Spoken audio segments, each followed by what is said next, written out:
थी, उसमें आपको बता दें कि एक जवान शहीद हुआ है। बड़ी खबर आपको बता रहे हैं, आतंकवादी बाज आने को तैयार नहीं है। पीर पंचाल रेंज से अगर कश्मीर घाटी तक हम देखें, बीते कल उरी सेक्टर में आतंकी मारे गए थे, 2 आतंकवादियों को ढेर किया गया था और अब उधमपुर के बसंतगढ़ में जो मुठभेड़ हो रही थी उसमें एक जवान शहीद हुआ है। आतंकवादियों के साथ लोहा लेते वक्त, आतंकवादियों को मुंहतोड़ जवाब देते वक्त एक जवान शहीद हुआ है।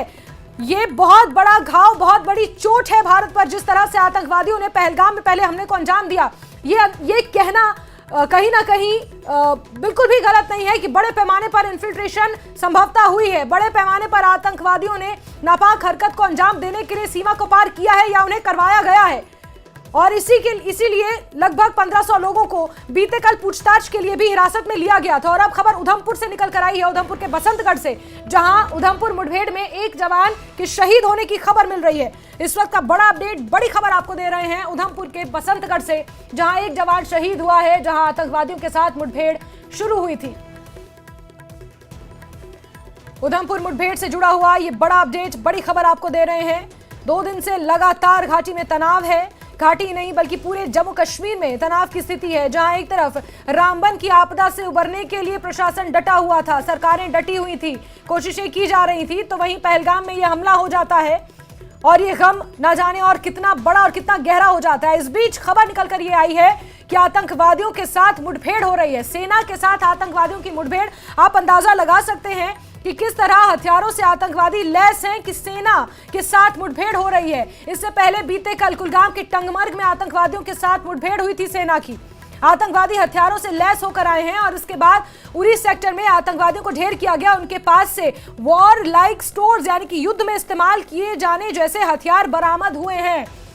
बड़े पैमाने पर आतंकवादी पूरी तैयारी के साथ आए थे, हालांकि जहां तहां उन्हें रोकने की कोशिश की जा रही है।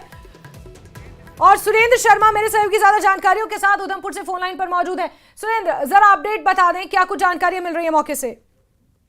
देखिए, ये रात को इस जो बसंतगढ़ का एरिया है, यहाँ पे ऑपरेशन स्टार्ट हुआ था सिक्योरिटी फोर्सेस के साथ। उसके बाद लगातार फायर वहाँ पे हुए। फायर होने के बाद, क्योंकि ये पहाड़ी इलाका है, क्योंकि यहाँ का जो फॉरेस्ट है वो काफी पूरा एरिया जो है वो फॉरेस्ट एरियाज है और वहाँ पे इस तरह का सिक्योरिटी फोर्स के साथ जब इस तरह टाकरा होता है तो काफी डिफिकल्टीज आती हैं सिक्योरिटी फोर्सेस को। उसके चलते इनकाउंटर लगातार चल रहा था। अभी जो ऑफिशियल कंफर्मेशन ये मिली है कि एक आर्मी के जवान की उसमें डेथ हुई है। तो ये एक बहुत बड़ा वहाँ से एक बहुत बड़ी इनपुट्स है कि इस तरह का जो ये एरिया है, क्योंकि लगातार कुछ महीनों से लगातार इन एरिया का जो मिलिटेंट्स थे वो इस तरह की इन इलाकों में रुक कर रहे थे। तो आज उसी का एक बहुत बड़ा ऑपरेशन यहाँ पे होता है और अभी कैजुअलिटी एक हुई है। अभी ऑफिशियल कंफर्मेशन आने बाकी हैं, लेकिन सर्च ऑपरेशन अभी कंटिन्यूटी है और फायर भी चल रहा है। बिल्कुल। सुरेंद्र, क्या अभी भी वहां पर फायरिंग की आवाज सुनाई दी जा रही है? जिस तरह से एक जवान की शहादत हुई है और उधमपुर में सुरेंद्र, मैं आपकी जानकारी दुरुस्त कर दूं, जवान की कभी भी डेथ नहीं होती, हमेशा उनकी शहादत होती है। सुरेंद्र जी, देखिए, ये इस तरह के जो सिक्योरिटी फोर्सेस के जवान होते हैं वो शहादत पाते हैं, देश के लिए लड़ते हैं और उनकी शहादत होती है तो काफी दुख होता है। लेकिन अभी भी क्योंकि ये काफी एरिया पहाड़ी इलाका है, जंगल है यहाँ पे, और इस तरह का ऑपरेशन करना सिक्योरिटी फोर्सेस के काफी डिफिकल्ट होता है। लेकिन हमारी सिक्योरिटी फोर्सेस लगातार जो ये पाकिस्तान से आने वाले घुसपैठ है इस पे काम कर रही है। ठीक है सुरेंद्र, आप नजर बना के रखिए। बहुत शुक्रिया हमारे साथ जुड़ने के लिए, जानकारियों के लिए। तो एक जवान यहाँ पर शहीद हुए हैं आतंकवादियों से लोहा लेते वक्त। उधमपुर मुठभेड़ से जुड़ी आपको बड़ी खबर दे रहे हैं, जहां बसंतगढ़ के जंगलों में, क्योंकि यहाँ की टोपोग्राफी कुछ इस तरह की है, ऊंची ऊंची पहाड़ियां हैं और घने जंगल हैं, यहां पर आतंकवादियों के साथ मुठभेड़ शुरू हुई थी और आतंकवादियों को जवाब देते वक्त, उनसे लोहा लेते वक्त एक जवान शहीद हुए हैं। ये बड़ी खबर आपको उधमपुर के बसंतगढ़ इलाके से दे रहे हैं, जहां अभी भी मुठभेड़ आतंकवादियों के साथ जारी है। पूरे इलाके को मुहासरे में लेकर आतंकवादियों के साथ मुठभेड़ अभी भी जारी है, जिसमें एक जवान की शहादत हुई है, एक जवान शहीद हुए हैं। हालांकि आधिकारिक पुष्टि का इंतजार किया जा रहा है, क्या कुछ स्थिति मौके पर है इसको लेकर अभी जानकारियां जुटाई जा रही हैं। लेकिन जो प्राथमिक जानकारी निकलकर सामने आई है उसके मुताबिक उधमपुर मुठभेड़ में एक जवान के शहीद होने की खबर मिल रही है।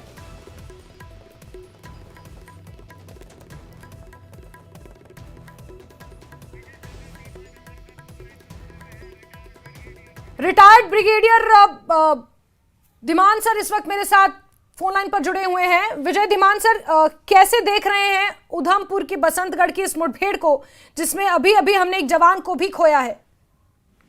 देखिए, ये जो मुठभेड़ चल रही है, ये मैंने आपको बताया, ये 23 मार्च को जब ये ऑपरेशन शुरू हुआ था अपना हीरानगर एरिया से, तो उस वक्त हमारे पास पुख्ता इनपुट थी, इंटेलिजेंस इनपुट थी। और क्योंकि उस वक्त जो सरगर्मियां सिक्योरिटी फोर्सेस के हल्के में हुई हैं, उससे हमें पता था कि मालूम था कुछ होने वाला है। तो ये लगता है कोई 35, 40, 45 का एक बैच है जो 2-2, 3-3 के ग्रुप में इन्फिल्ट्रेट करके अंदर आया है। और इनमें से सिर्फ एक ही जत्था है जो छतरू तक पहुंचा है, जो मारा गया है वहां पे RR बटालियन के द्वारा। उसके अलावा बाकी मेजॉरिटी जो लोग हैं, ये जितने भी टेररिस्ट हैं, ये सारे के सारे सियोजधार के वेस्ट में ही पकड़े जा रहे हैं। इनमें से अभी तक सियोजधार क्रॉस करके, एटलीस्ट हमें पता नहीं है कि किसी ने सियोजधार क्रॉस की है, क्योंकि जितने भी इनकाउंटर्स हो रहे हैं वो यहाँ तो हो रहे हैं दूदू बसंतगढ़ एरिया में जो अभी चल रहा है, साथ में कुछ सर्चेस चल रही है मछेड़ी एरिया में, कुछ सर्चेस चल रही है अरनास में, और इसी तरह से रजौरी पुंछ में कुछ चल रही है। तो ये जो पीर पंजाल और सियोजधार की जो पूरी बेल्ट है चंबा तक, अभी तक जो हमारी सिक्योरिटी फोर्सेस है, इस ग्रुप में से उन्होंने इनको क्रॉस जाने नहीं दिया है। अब वो छतरू वाला इंसिडेंट हमें पता नहीं है कि इनका कोई आदमी इन्फिल्ट्रेट करके या इनके 2 बंदे गए, क्योंकि वहां पे सैफुद्दौला और पारा मारे गए हैं। सैफुद्दौला और पारा जो 2 टेररिस्ट थे ये जैश के, इनके ऊपर 5-5 लाख रुपए का इनाम भी था। तो इसलिए मुझे ये लगता है कि जो उधमपुर वाला इंसिडेंट अभी चल रहा है, ये अभी जो ये 23 को मार्च को जो अभियान शुरू हुआ है, बिल्कुल धीमान सर, मुझे याद है इससे पहले जब सोशल मीडिया पर हम लोग जुड़े थे और उस वक्त भी आपने इस तरह की जानकारी साझा की थी कि बड़े पैमाने पर इन्फिल्ट्रेट या तो हुई है या तो इन्फिल्ट्रेट करने की कोशिशें की जा रही हैं, आतंकवादी ताक में बैठे हुए हैं। क्या उससे जोड़कर हम इसे देख सकते हैं? और पहलगाम हमले को लेकर क्या हम इसे जोड़कर देख सकते हैं? क्योंकि अगर पीर पंचाल की रेंज जब खत्म होती है तो जाहिर सी बात है ऊपर दक्षिण कश्मीर ही पड़ता है, और कुलगाम में उरी सेक्टर में आतंकवादियों का इन्फिल्ट्रेट करते हुए मारे जाना, इसके अलावा टंगमर्ग में बीते कल आतंकवादियों के साथ मुठभेड़ होना, पहलगाम का हमला होना, किस तरह से इन कड़ियों को जोड़ के देखा जाए? देखिए, मेरा ये मानना है कि ये जो अभी एनकाउंटर जो चल रहा है उधमपुर के अंदर दूदू बसंतगढ़ एरिया में, ये वाला एनकाउंटर ये अलग एक जत्था है, और दूसरा जो तराल फॉरेस्ट में छुपा हुआ था जो इन्फिल्ट्रेट किया है शायद अपना 28 डिवीजन सेक्टर से या बारामूला से या कुपवाड़ा सेक्टर से, ये अलग लोग हैं क्योंकि इनकी टैक्टिक्स डिफरेंट है। ये जो जम्मू वाला एरिया है, ये हाईली क्वालिफाइड, हाईली प्रोफेशनल लगता है। मे बी SSC कमांडोज द्वारा, अगर वो कमांडोज नहीं है तो उनके जो टीम लीडर्स कमांडो हैं, उनके पास जो इक्विपमेंट है, जो राइफल्स हैं, या उनके पास कम्युनिकेशन, जिस तरीके से वो टैक्टिक्स यूज करते हैं, ये पहलगाम वाला वो उसमें नहीं है। तो वो दोनों हो सकता है अलग अलग हो। पहलगाम वाला जो इंसिडेंट हुआ है वो हो सकता है तराल फॉरेस्ट में जो ऑलरेडी छुपे हुए थे, जो सैफुल्ला और पारा जिनको कमांड करते थे, शायद उनकी तरफ से हो सकता है। तो इसलिए ये दोनों मेरे को लगता है अलग अलग बातें हैं। और जो पहलगाम इंसिडेंट है वो इसलिए किया गया, मुझे लगता है चाइना की बहस में किया गया है, क्योंकि भारत में अमेरिका के उपराष्ट्रपति थे, $500 बिलियन की डील लेके आए थे। हिंदुस्तान के प्रधानमंत्री $100 बिलियन की डील कर रहे थे MBS के साथ सऊदी अरेबिया में। उस वक्त दुनिया को ये बताना जरूरी था कि हिंदुस्तान में अगर आपने बिजनेस लेके जाना है तो देखिए वहां पे हालात नॉर्मल नहीं है, और उसके लिए टूरिस्ट को अटैक किया गया। और टूरिस्ट को पहली बार अटैक हुआ है, यानी कि ये रोजी रोटी जो कश्मीरियों की थी, टूरिज्म और हॉर्टिकल्चर, उसके ऊपर डायरेक्ट अटैक है। इसीलिए आपने देखा कि इवन लोकल में भी रोष है, they are anti militants no. कल तक शायद वो मिलिटेंट्स को सपोर्ट करते थे, पाकिस्तान को सपोर्ट करते थे। आज सारा का सारा कश्मीर और सारा का सारा जम्मू सड़कों पे है, पूरा बंद लगा रखा है। कल तो पे एब्सोल्यूट टोटल बंद था, कोई ट्रांसपोर्ट सड़क पे नहीं थी, कोई दुकान, कोई बिजनेस कुछ खुला नहीं था, कोई ऑफिस काम नहीं कर रहा था। तो ये एक सॉलिडारिटी है against the terrorist with in the border army between Jammu and Kashmir, जो एक बहुत ही वेलकम चेंज है। बिल्कुल। साथ ही साथ धीमान सर, जिस तरह से TRF ने इस हमले की जिम्मेदारी ली, पहलगाम में जो कुछ हुआ, क्या हम ये कह सकते हैं कि TRF जैसे आतंकवादी संगठनों के पीछे छिपकर पाकिस्तान हुकूमत, पाकिस्तान सेना इस तरह के हमलों को अंजाम दिलवाती है, और पाकिस्तान की बड़े पैमाने पर इन्वॉल्वमेंट की बात भी कही जा रही है? अपफ्रंट है within valley to revive the terrorism, तो ये पाकिस्तानी ही हैं, और इनके लश्कर वाले हैं वो भी पाकिस्तानी ही हैं, वो भी उनके आका भी ISI के हैंडलर्स हैं। तो चाइना के कहने पे उन्होंने इनको करा है, और ये गलती उनसे हो गई कि उन्होंने टूरिस्ट पे अटैक किया है। ये शायद चाइना की मिस कैलकुलेशन थी, हालांकि चाइना ने इसको कंडेम किया है। तो डिप्लोमेटिकली वो दुनिया को ये बताएंगे हम इसमें इन्वॉल्व नहीं है, परंतु एक्चुअली वो हैं। और दूसरी TRF की जो बात है, मैंने जो नोटिस किया है, उन्होंने हमले की जिम्मेवारी 6 घंटे के बाद ली है। अगर ये उन्होंने वो डायरेक्टली इन्वॉल्व इसमें होते, हो भी सकते हैं, तो वो इमीडिएटली इंसिडेंट होने के विद इन 1 आवर वो बोलते हैं कि हमने करवाया है ताकि इसका जो श्रेय है हमें मिले। ऐसा हुआ नहीं। तो ये भी एक सोचने की बात है कि ये अटैक जो करवाया गया है ये डायरेक्टली, शायद उसमें टीआरएफ भी इन्वॉल्व नहीं था, ये लश्कर से डायरेक्टली करवाया गया। यहाँ जो लोग ऑलरेडी तराल में छुपे हुए थे उनको डायरेक्ट ऑर्डर दिया है और last moment kind of thing कि जल्दी से रेकी करिए, फलानी जगह खाली है, वहां पे पेट्रोलिंग नहीं होती है, बैसरन वैली में, वहां जाके टूरिस्ट हर रोज आते हैं, उनको जाके गोली मारिए। बिल्कुल बिल्कुल ब्रिगेडियर धीमान, और जिस तरह से ये परतें खुल रही हैं और इन कड़ियों को जोड़ा जा रहा है बहुत जल्द, क्योंकि रक्षा मंत्री खुद ये कह चुके हैं कि इस हमले का बदला लिया जाएगा, लेकिन इस बीच जहां तहां इन्फिल्ट्रेशन की कोशिशें हुई हैं वहां पर भी आतंकवादियों को मुंहतोड़ जवाब दिया जा रहा है। ब्रिगेडियर धीमान सर, बहुत शुक्रिया हमारे साथ जुड़ने के लिए। तो उधमपुर बसंतगढ़ से आपको ये खबर दे रहे हैं जहां एक जवान शहीद हुए हैं और आतंकवादियों के साथ अभी भी मुठभेड़ लगातार जारी है। और सीधे रुक कर लेते हैं मेरे सहयोगी मुदस्सिर कादरी का जुड़े हुए मेरे साथ। मुदस्सिर, जरा बताएं पहलगाम में अब किस तरह की परिस्थितियां हैं, किस तरह के हालात हैं, दक्षिण कश्मीर में किस तरह के हालात हैं, क्योंकि जो हमला हुआ उसके बाद से एक अजीब सा सन्नाटा, अजीब सी शांति ना ही सिर्फ पहलगाम अनंतनाग बल्कि समूचे जम्मू कश्मीर में देखने को मिल रही है। बिल्कुल जास्मिन, आपका कहना सही है। जो ही वो अटैक हुआ, डेडलिएस्ट अटैक माना जाता है ये। अगर पहलगाम की हिस्ट्री की बात करेंगे या जम्मू कश्मीर की हिस्ट्री की बात करेंगे तो ये एक डेडलिएस्ट अटैक माना जा रहा है टूरिस्ट पर, क्योंकि इससे पहले इस तरह का अटैक यहाँ पे टूरिस्ट पर नहीं हुआ है। तो उसके फौरी बाद जिस तरह से जो सिक्योरिटी फोर्स की अगर हम बात करेंगे तो जॉइंट ऑपरेशन लॉन्च किया गया है और जो अब भी जारी है। और हम देख सकते हैं कि जो पूरा ये इलाका है, हम दिखा सकते हैं, ये बायसरन वैली की पहाड़ियां हैं और ये इर्द गिर्द इसके जो है सिक्योरिटी फोर्सेज का घेरा जो है वो अब भी जारी है, और जिसमें जम्मू कश्मीर पुलिस के साथ साथ जो पैरा ट्रूपर्स है आर्मी के वो सहयोग दे रहे हैं, और साथ ही साथ जो सीआरपीएफ है उन्होंने भी घेराबंदी जो है वो कायम रखी है। और इसके साथ साथ हम देख सकते हैं कि जो चॉपर्स है, लगातार चॉपर्स गश्त कर रहे हैं इस बायसरन वैली के ऊपर, जिसका मतलब यही है कि जो हवाई सर्विसेज है यानी कि जो चॉपर सर्विस है उनको भी यूटिलाइज किया जा रहा है। ड्रोन सर्वेलेंस कैमराज की अगर हम बात करेंगे उनकी भी सर्विस जो है वो यूटिलाइज की जा रही है। और आप विजुअल्स में देख सकते हैं कि किस तरह जो चॉपर्स है वो उड़ान भर रहे हैं और लगातार चॉपर्स का गश्त हम देख रहे हैं इस बायसरन वैली के ऊपरी इलाकों में। तो कुल मिलाकर हम ये कह सकते हैं कि जो स्थिति है, जो सिचुएशन है वो अंडर कंट्रोल है, लेकिन तशवीशनाक बनी हुई है। एक कंसर्न जताया जा रहा है जो मुख्तलिफ क्वार्टर्स ऑफ द सोसाइटी है उनकी तरफ से। और लगातार हमने रात भर देखा कि जो यहाँ के लोग हैं वो कैंडल लाइट प्रोटेस्ट करते नजर आ रहे हैं और लगातार सड़कों पर मार्च हो रहा है। हालांकि कल जो थी बंद की कॉल थी, लेकिन इसके बावजूद भी आज दूसरे दिन भी पहलगाम की वादियां जो है वो सुनसान पड़ी हुई है और दुकानें जो है वो बंद है। और आप देख सकते हैं ये यहाँ के लोग हैं, इनके चेहरे जो हैं वो मुरझाए हुए हैं और हर सू इस वाक़े की जो है मज़म्मत क्या की ये जा लोग, रही है। क्योंकि ये पहलगाम के ही बाशिंदे हैं और इनका क्या कुछ कहना है इसको लेकर, इनका टेक क्या है? बिल्कुल बिल्कुल, यहाँ पे कुछ लोग मौजूद है। तो आज तो हड़ताल लेते हैं जी, हड़ताल है जी। क्यों हड़ताल है? आज दूसरे रोज भी दुकानें बंद है, क्यों है ये जनाब? इसी वजह से हो गई, जो यहाँ थोड़ी हालात खराब हो गई तो उसके बाद में हमारी रोटी रोजी यहाँ घोड़े वाले की, दुकानदार की, होटल वाले की, मजदूर की, सबों की बर्बाद हो गई है। इस पहलगाम के अंदर में हर एक अनंतनाग, बारामूला, जहाँ के यहाँ मजदूर, घोड़े वाले, रेड़े वाले, बाहर के लोग भी यहाँ आकर कारोबार करते हैं, रेड़ों पर काम करते हैं या सड़कों पर काम करते हैं, तो सबों का रोजी रोटी ख़त्म हो गई। ये जो मसला हुआ है ये हमें बहुत दुख करते हैं। हम मुसलमान इन टूरिस्ट जो हैं इनके साथ हैं, हम मुसलमान जुड़े हुए हैं इनके साथ, हमारी रोजी रोटी जो है टूरिस्ट के साथ है। तो हमने देखा कि प्रोटेस्ट लगातार हो रहा है यहाँ पर। कल रात देर गए तक, लगभग 11-12 बजे भी हमने देखा कि लोग सड़कों पर नाराबाजी कर रहे थे। नाराबाजी इसलिए कर रहे हैं, हमारी जो हमको इन लोगों के साथ प्यार मोहब्बत थी हमारी वो छीना गई। तो हमें टूरिस्ट के साथ बहुत प्यार और मोहब्बत है हमारी। जो ये यहाँ पर ये पहलगाम है, ये पूरी टूरिस्ट श्रीनगर में है, ये पूरी टूरिस्ट से हमारी आबादी है।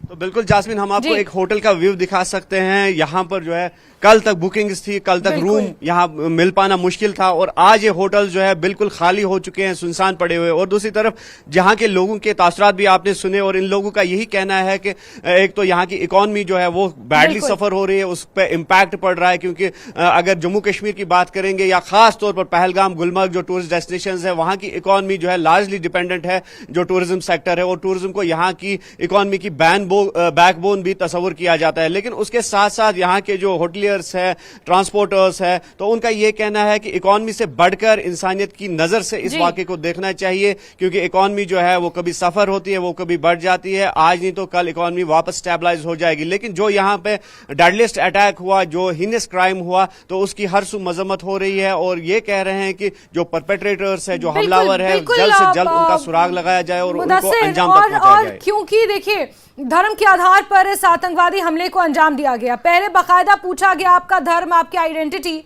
और उसके बाद फिर इस हमले को अंजाम दिया गया। लेकिन उसका रेपरकशन ये हुआ, उसका नतीजा ये हुआ कि पहलगाम के लोगों की जो इकोनॉमी है वो सबसे ज्यादा अफेक्ट हुई है। जम्मू कश्मीर के लोगों की जो आर्थिकी है, उनकी जेब है, उनके पेट पर लात पड़ी है। इसका जवाब लेने में मुदस्सिर आपके पास आऊंगी, लेकिन इस बीच बड़ी खबर आप दर्शकों को बता दें, जहां दिल्ली में कांग्रेस कार्य समिति की बैठक है। सर्वदलीय बैठक से पहले कांग्रेस की ये सर्वदलीय बैठक से पहले कांग्रेस की कार्य समिति की बैठक है, यानी कि CWC की बैठक है।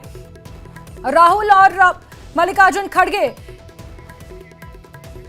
इस बैठक में मौजूद रहेंगे। और इस बीच एक और खबर निकलकर सामने आई है, जहां पहलगाम हमले को लेकर लगातार बैठकों का सिलसिला जारी है। हाई लेवल मीटिंग हो रही है, और गृह मंत्रालय में यह हाई लेवल मीटिंग है, जिसमें रॉ और IB चीफ की गृह सचिव के साथ बैठक हो रही है।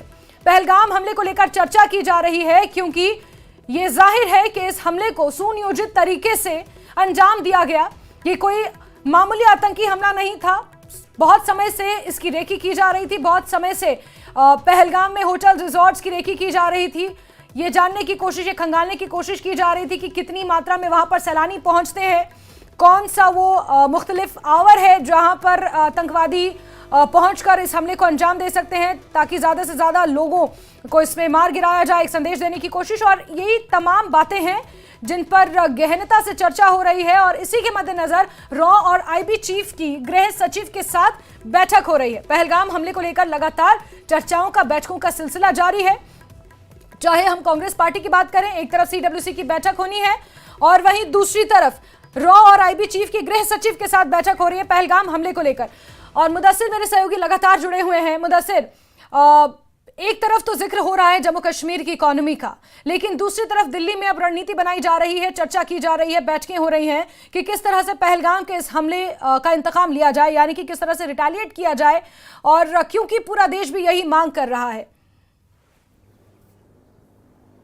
हाँ बिल्कुल जास्मीन, यकीनी तौर पर जो देश की तरफ से संजीदगी का मुजाहरा किया जा रहा है, जो सीरियसनेस दिखाई जा रही है, तो उसे इस बात से भी अंदाजा लगाया जा सकता है कि जो प्रधानमंत्री UAE के दौरे पर थे, और जो ही ये अटैक होता है तो दौरा बीच में छोड़ के ही वो वापस देश लौट आते हैं, और उसके फौरन बाद जो गृह मंत्री अमित शाह है वो श्रीनगर पहुंच जाते हैं, और वहां पर जो यहाँ पे टेररिस्ट मारे गए उनके परिजनों से मुलाकात करते हैं, और उसके फौरन बाद खुद वो ऑपरेशन को मॉनिटर करने के लिए पहलगाम पहुंच जाते हैं। और यहां पर जो बाइसरन वैली है वहां पर वो लैंड करते हैं, वहां पर जो आला अधिकारी होते हैं फोर्सेस के, पुलिस के, आर्मी के, तो उनसे डायरेक्टली कांटेक्ट में आते हैं, डायरेक्टली उनसे बात करते हैं, और कहीं ना कहीं एक फ्री हैंड दिया गया है उनको इस टेररिज्म को डील करने के लिए। और ये कहा गया है कि जल्द से जल्द जो इसमें मुलव्वस है इस हीनस क्राइम में, तो उनका सुराग निकाला जाए और उनको अंजाम तक पहुंचाया जाए। और यही वजह है कि जो लीड्स है वो मिल पाई है सिक्योरिटी फोर्सेज को, और साथ ही साथ जो स्केचेस है